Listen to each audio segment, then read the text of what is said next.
पिछले साल इंडिया में एक बहुत बेतुका सा डिबेट चला था।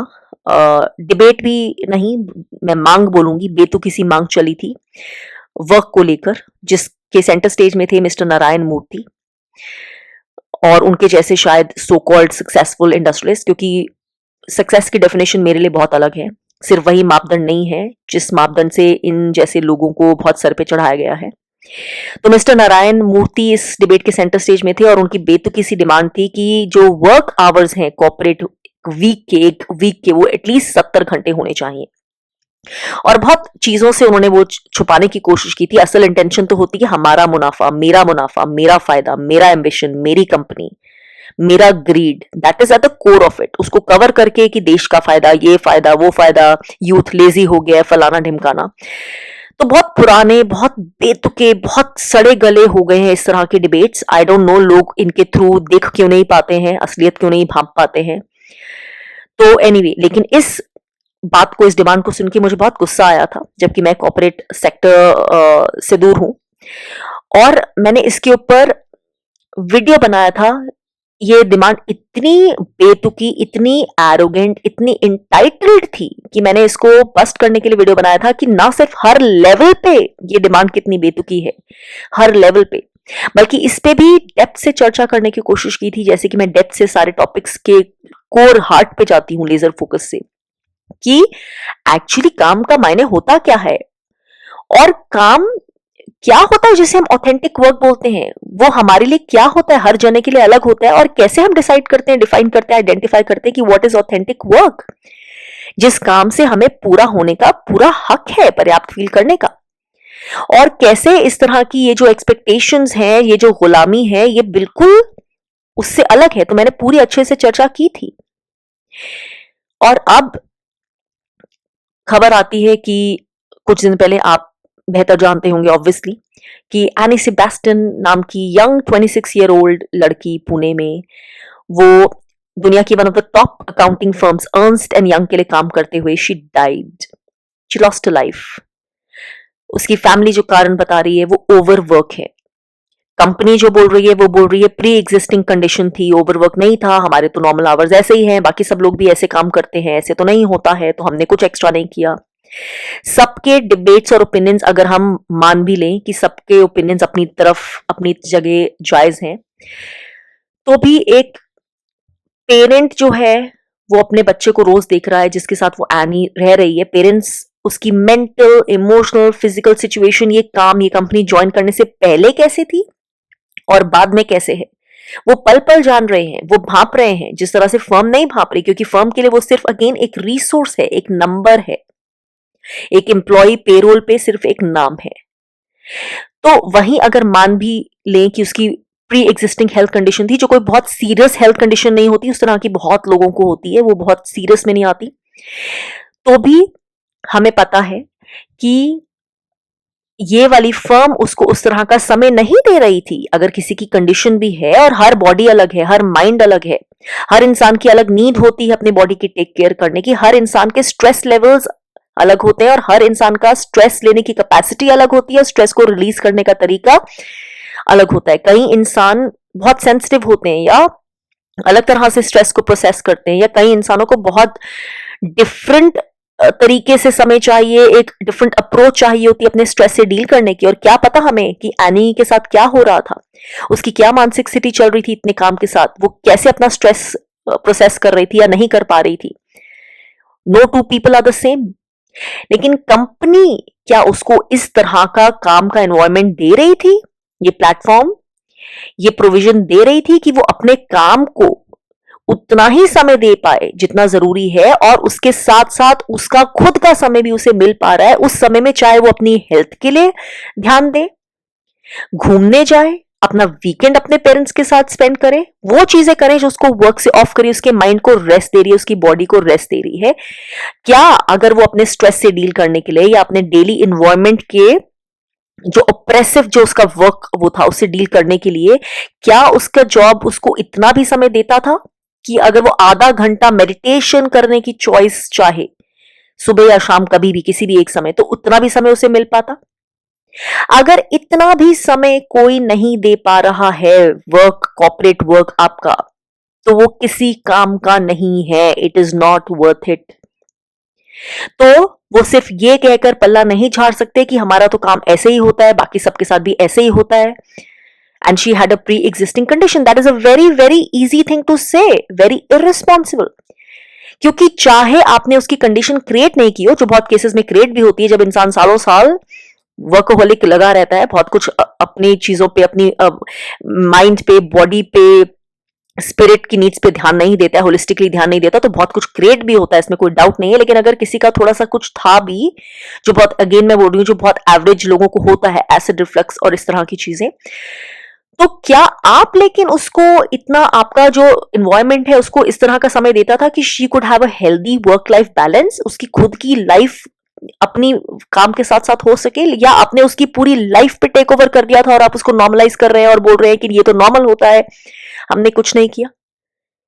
And that is the problem, that is the problem, कि शोर तब मचता है, आवाज तब आती है जब चीजें इस लेवल पर आ जाती हैं, जब ऐसा कुछ हो जाता है, तब लोग बोलते हैं, तब बात होती है। नहीं तो सारे लोग इन चीजों को नॉर्मलाइज करते हैं। लास्ट ईयर जब मैंने वीडियो बनाया था इस चीज के ऊपर, जैसे कि मैंने बताया, तो उसमें ऐसे भी कई लोग थे, और एक महाशय स्पेशली थे, जिन्होंने मुझे क्रिटिसाइज किया कमेंट्स में, और जिन्होंने बोला था कि आप पहले ही बच्चों को नौकरियां नहीं मिल रही है और आपके इस तरह की वीडियोस आएंगे जो मिसलीड करते हैं। तो इस तरह का उन्होंने कुछ लिखा था, उनको मैंने जवाब भी दिया था। तो एनीवे बहुत बहस करने वाले टाइप के कोई वो थे, तो उनको ये नहीं नजर आ रहा था, ऑब्वियसली वो अपना कुछ फ्रस्ट्रेशन मेरे पे निकाल रहे थे कि उनके बच्चे कहीं ये वीडियो ना देख लें और शायद जो मैंने कुछ सीख दिया उससे इन्फ्लुएंस ना हो जाए, कि मैं ये चीज क्यों बोल रही हूँ कि अरे भाई इस तरह का काम, स्लेवरी नहीं होनी चाहिए, अरे मैं ऐसा क्यों बोल रही हूँ। तो वो मुझसे बहस करने की कोशिश कर रहे थे। तो इमेजिन जब इस तरह के लोग भी हैं जिन्हें ये नहीं नजर आ रहा कि what are they creating for their kids, इस तरह के पेरेंट्स अभी भी हैं जो अपने बच्चों को चाहेंगे कि हाथ पैर चाहे देने पड़ जाए, हमारे बच्चे का एडमिशन हो जाए इस तरह के कॉलेज में, इस तरह के स्कूल में, इस तरह की कंपनी में, उसके नाम से, ताकि फिर हम वो नाम की पूजा करते रहे, हम वो नाम थ्रो करते रहे, शो ऑफ करते रहे सारी जिंदगी अपनी सोसाइटी में, अपने फ्रेंड सर्कल में, अपने रिलेटिव्स के बीच में। बच्चों का क्या हो रहा है क्या नहीं उससे हमें लेना देना नहीं है, as long as everything is looking good on paper. अगर बच्चा हमें बताना भी चाहे कि इज वेरी स्ट्रेसफुल या इट्स नॉट वर्थ इट, बच्चा अगर खुद भी बताना चाहे, हालांकि ऐसे कम होगा क्योंकि बच्चे वो जो पेरेंट्स से देखते आए हैं वही विजडम उतनी ही लेते हैं, लेकिन अगर बच्चा ऐसा है भी तो उसको गैसलाइट कर दिया जाएगा या उसको शेम किया जाएगा कि अरे क्या तुम्हें निकम्मे बनना है, ऐसे भी कोई बातें करता है। तो इस तरह के पेरेंट्स होते हैं। तो उसी तरह टाइप के ये भी एक पेरेंट थे कि जो एक्चुअली अगर कोई अच्छी एडवाइस दे तो उनको लगता है कि ये क्या फालतू की एडवाइस दे रहा है, कि ये तो ऐसे ही होना चाहिए, नारायण मूर्ति सही बोल रहे हैं, ऐसा ही काम होना चाहिए, ऐसे ही होना चाहिए, नौकरियां वैसे ही नहीं है तो तुम क्या बोल रहे हो कि हमारे बच्चे को अगर स्लेवरी वाली नौकरी करने का भी मौका मिल रहा है तो क्या हम छोड़ दें। तो इस तरह की अगर अप्रोच वाले पेरेंट्स हैं तो मैं अब चाहूंगी कि अब वो कहाँ हैं, इस तरह की चीजों के लिए वो क्या बोलेंगे। और अभी तक वो डिबेट चल रहा था ना इंडिया में कि ये वर्क आवर्स बढ़ने चाहिए जिसमें और भी इंडस्ट्रियलिस्ट शामिल थे, तो अब वो क्या, अब मिस्टर नारायण मूर्ति क्या बोलना चाहेंगे, मैं ये जानना चाहूंगी। ऑब्वियसली कुछ काम का तो नहीं हो सकता उनके पास बोलने के लिए, इसके ऊपर भी कुछ बोलेंगे तो घुमा फिरा कर ही बोलेंगे, डिप्लोमेटिकली बोलेंगे। अब वो क्या बोलना चाहेंगे इस चीज पे, क्योंकि लोगों को आराम से जब कोई चीज समझाई जाए तब समझ नहीं आती है। लोगों की भी गलती है ना, नारायण मूर्ति जैसों की गलती नहीं है खाली, क्योंकि वो तो प्रिविलेज्ड हैं। उन्होंने अपने एम्बिशन को पूरा करने के लिए, अपने पैशन को पूरा करने के लिए हार्डवर्क कर लिया, क्योंकि वो उनका खुद का सपना था। सपने अंदर से ही होते हैं, सपनों में इन्वेस्ट अपने ही किया जाता है, दूसरों के सपनों में इन्वेस्ट नहीं किया जाता। वो तब किया जाता है जब उस सपने में आपका भी कुछ हो, and that is the fact. हम अपने सपनों में इन्वेस्ट करते हैं, तो कोई हमें बताए कि सपना मेरा है लेकिन इन्वेस्टमेंट तुम्हारी होनी चाहिए और इतने घंटे की होनी चाहिए, और तुमको गैसलाइट करे कि अगर तुम ऐसा नहीं कर रहे हो तो क्यों गलत है, तुम आलसी हो या तुम नेशन बिल्डिंग नहीं चाहते हो, ब्ला ब्ला ब्ला, तो प्लीज अंडरस्टैंड कि वो गैसलाइटिंग है। Please get smarter, please get wiser. सच को पहचानना सीखो, चाहे उसको परतों में ढका जा रहा हो। कि इसी तरह से ये डार्क कॉर्पोरेट कल्चर चलता है, इसी तरह से डार्क एजेंडास पूरी दुनिया में चलते हैं। There are plenty of people. तो अपना किसी ने सपना सजा लिया और उसने मेहनत कर ली, बड़ी अच्छी बात है, उसका योगदान किस्मत ने भी दे दिया। लेकिन प्रॉब्लम ये होती है जब बाद में जाके लोग विजडम नहीं गेन करते हैं, उस सपने के पूरे होने से वो बेटर लोग नहीं बनते, बेटर इंसान नहीं बनते, वाइज सोल्स नहीं बनते। वो और greedy, entitled, arrogant human beings बन जाते हैं, जो उन्हें लगता है कि अब हम सबको डिक्टेट कर सकते हैं क्योंकि हमने ये अचीव कर लिया, हमारा ये नाम हो गया, हम जो भी बोलेंगे वो सर आंखों पर लोगों को रखना ही पड़ेगा, हमारे मुंह से आ रहा है, इसलिए how dare somebody oppose this.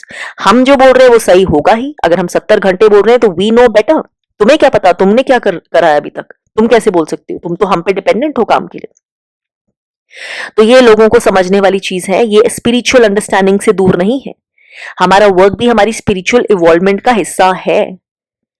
और पूरी जिंदगी मैंने ये देखा अपने साथ, अपने घर में, अपने हस्बैंड के साथ भी, अपने साथ भी।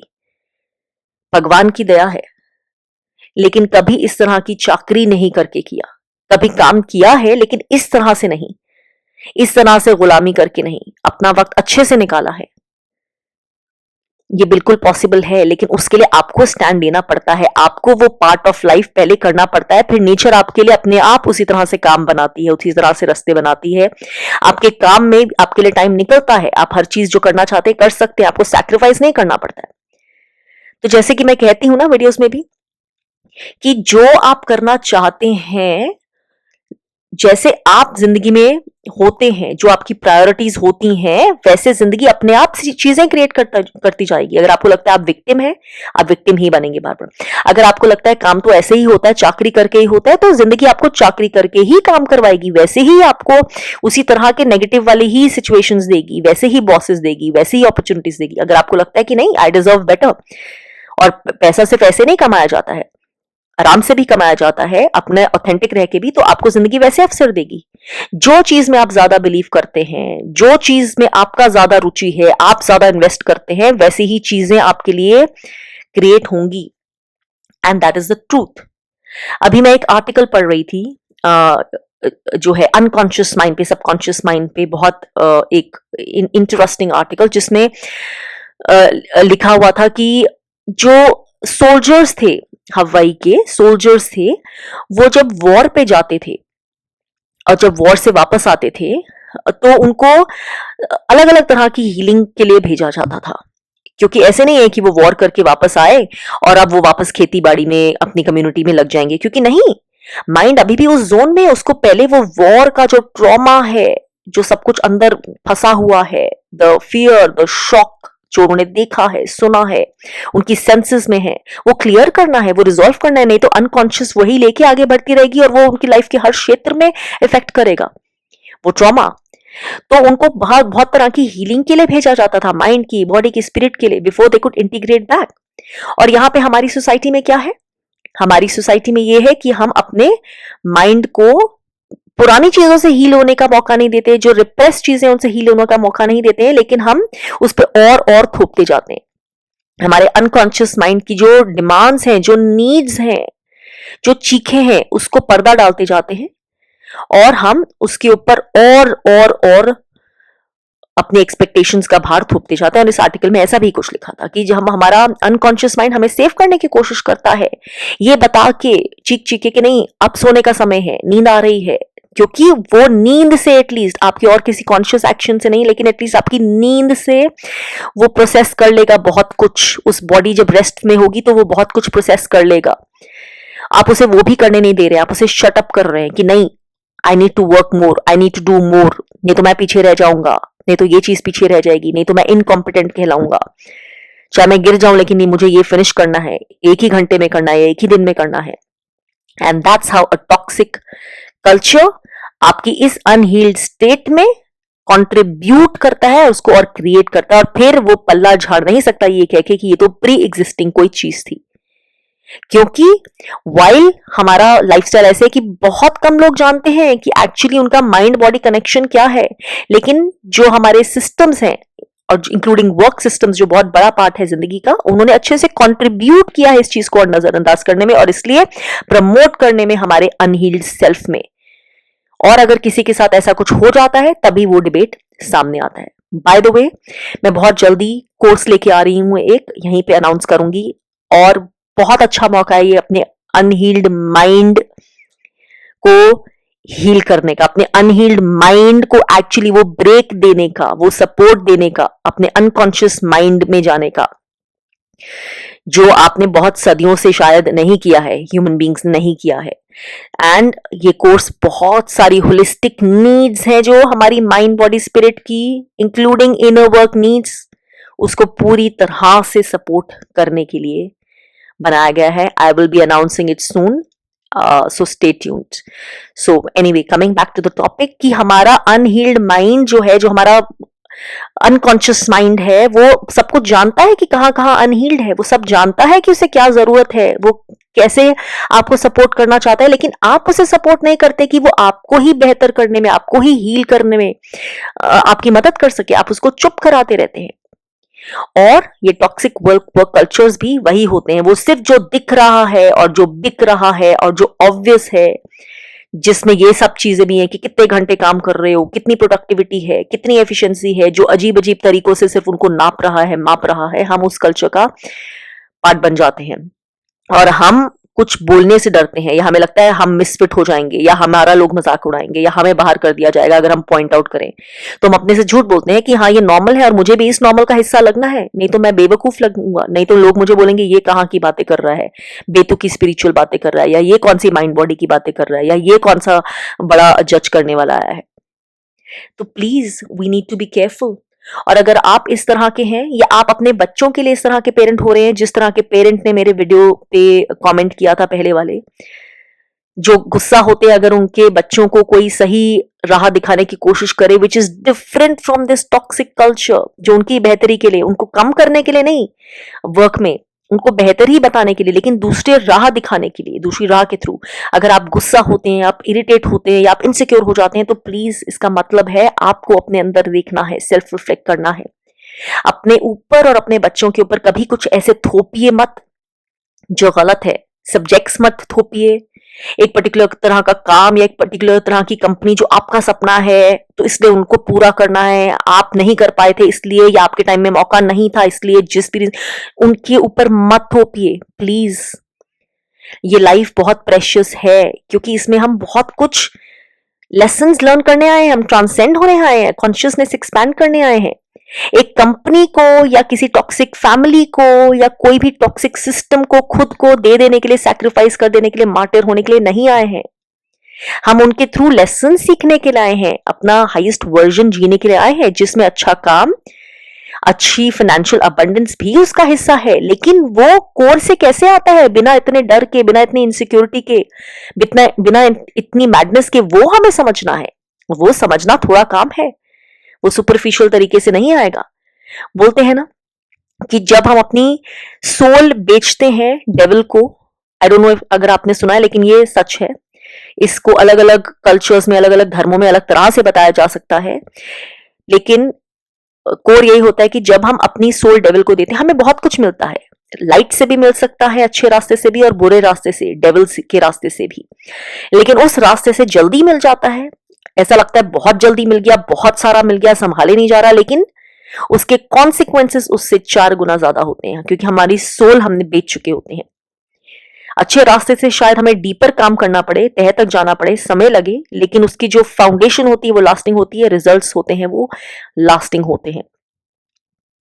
ये डिफरेंस होता है, लेकिन लोगों को उसकी चिंता नहीं है। सबको आजकल पड़ी है कि जल्दी चाहिए, even if it's by the devil's way. और ये बाय द वे बहुत बड़ा सच है हमारी आजकल की, स्पेशली हॉलीवुड की भी, म्यूजिक इंडस्ट्री का। और म्यूजिक इंडस्ट्री तो एक तरह से ग्लोबल हो रही है, बहुत तार जुड़ रहे हैं ग्लोबल इंडस्ट्री का, और ये सच है जिसको बोला जाता है ना कि इट्स लाइक एंटी लाइट, ये सब प्रमोट हो रहा है, जिसको ऐसे भी बोला जाता है कि इल्यूमिनाटी, या इस तरह की चीजें म्यूजिक इंडस्ट्री में बहुत है।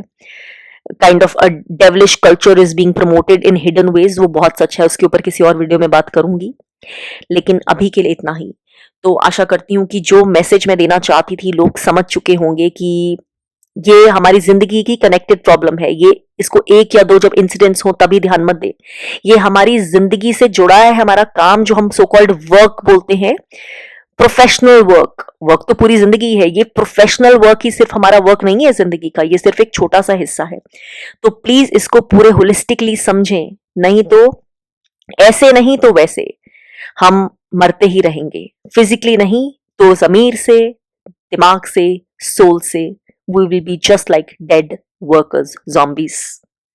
तो प्लीज इस पे गौर करें। मिलूंगी आप पे किसी और वीडियो में। तब तक please stand for what is right. अपने से सही चीजें डिमांड करें, और जहां पे आप के साथ गलत हो रहा है, गलत एक्सपेक्टेशन हो रही हैं, वहां भी अपने लिए खड़े हों। Take care for now and keep watching my channel. Bye bye for now.